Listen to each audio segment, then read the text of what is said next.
رابعہ بصری رحمت اللہ علیہ کو دنیا سے گئے ہوئے 1200 سال ہو چکے ہیں، لیکن ان کا نام آج بھی زندہ ہے، رابعہ بصری۔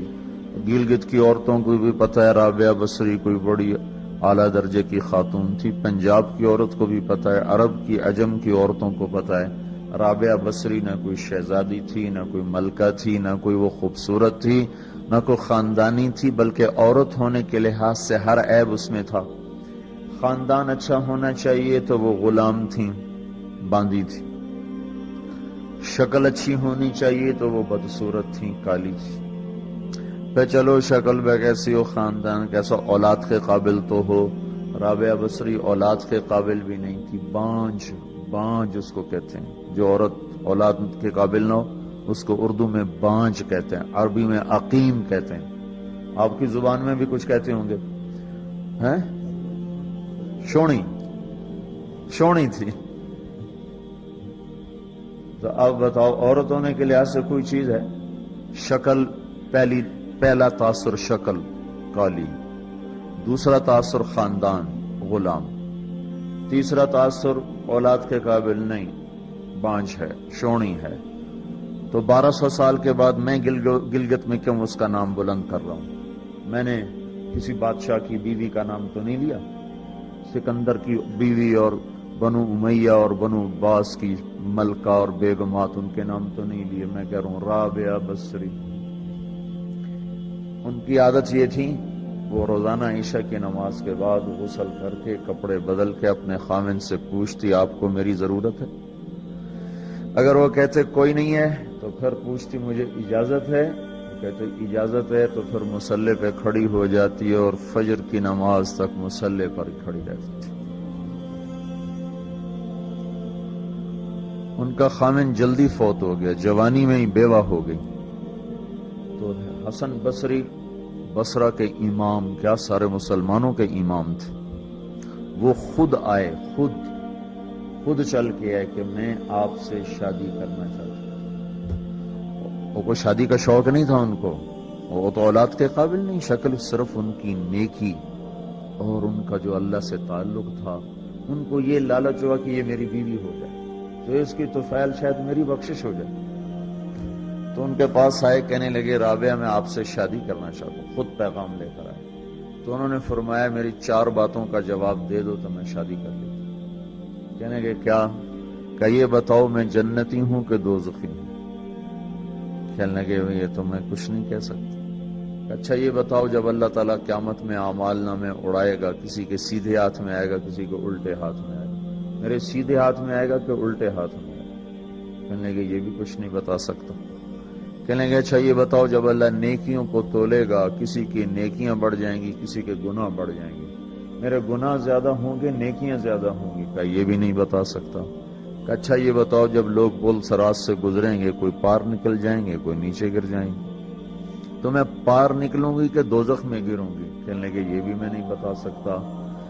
تو پھر فرمایا اچھا جاؤ مجھے تیاری کرنے دو، مجھے ان 4 باتوں کی تیاری کرنی ہے، میرے پاس شادی کے لیے وقت کوئی نہیں ہے۔ ایک دن اٹھی،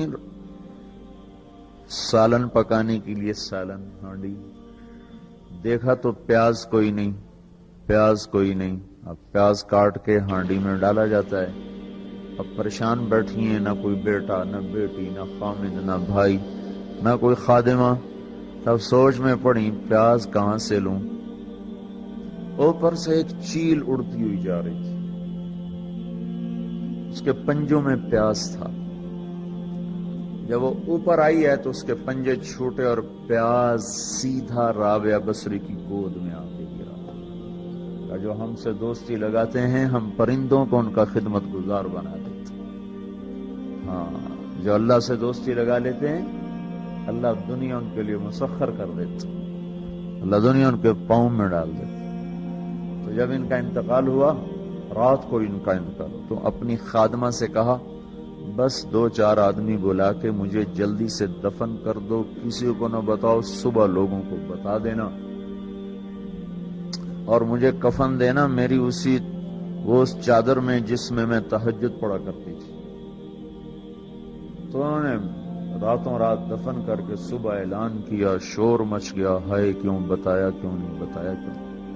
تو اگلی رات ان کی خادمہ نے ان کو خواب میں دیکھا، سبز لباس پہنا ہوا، حسن و جمال، سورج چہرے پہ چمک رہا۔ پوچھا آپ کے ساتھ کیا ہوا؟ کہا میرے اللہ نے میرے ساتھ بہت عمدہ معاملہ کیا۔ کہا آپ کی وہ چادر کہاں گئی جس میں آپ کو کفن دیا تھا؟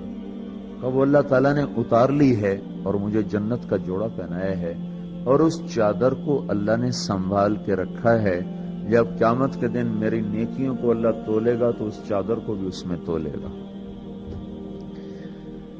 انہوں نے پوچھا منکر نکیر کا کیا ہوا؟ سوال جواب ہوتا ہے نا، منکر نکیر آتے ہیں، ان کا کیا ہوا؟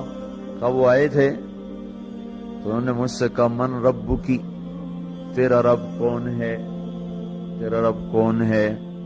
تو میں نے منکر نکیر سے کہا جس اللہ کو 40 سال نہیں بھلایا اس کو 4 ہاتھ زمین کے نیچے آ کر میں بھول جاؤں گی۔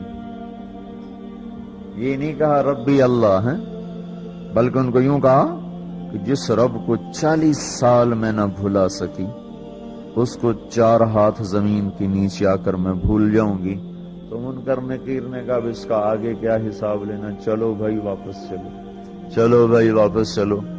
یہ بات آپ نے حضرت عمر سے فرمائی تھی، عمر وہ کیا دن ہوگا جب تو قبر میں ہوگا اور منکر نکیر آئیں گے زمین کو چیرتے ہوئے، اور ان کے ہاتھ میں ہتھوڑا ہوگا، ساری دنیا کے انسان جن اٹھانا چاہیں تو اٹھا نہیں سکیں گے، اور ان کی آواز میں بجلی کی کڑک ہوگی، اور وہ زمین کو چیرتے ہوئے آئیں گے، ان کے دانت لمبے ہوں گے، تو وہ آ کر تم سے سوال کریں گے من ربک ما دینک من نبیک۔ تو حضرت عمر کہنے لگے یا رسول اللہ میرے ہوش ٹھیک ہوں گے؟ جیسے میں اب بیٹھا ہوں میں ایسے ہوں گا؟ تو ہمارے نبی نے فرمایا ہاں تو ایسے ہی ہوگا جیسے تو اب بیٹھا ہوا ہے۔ تو کہنے لگے پھر میں اچھی طرح ان سے نمٹ لوں گا۔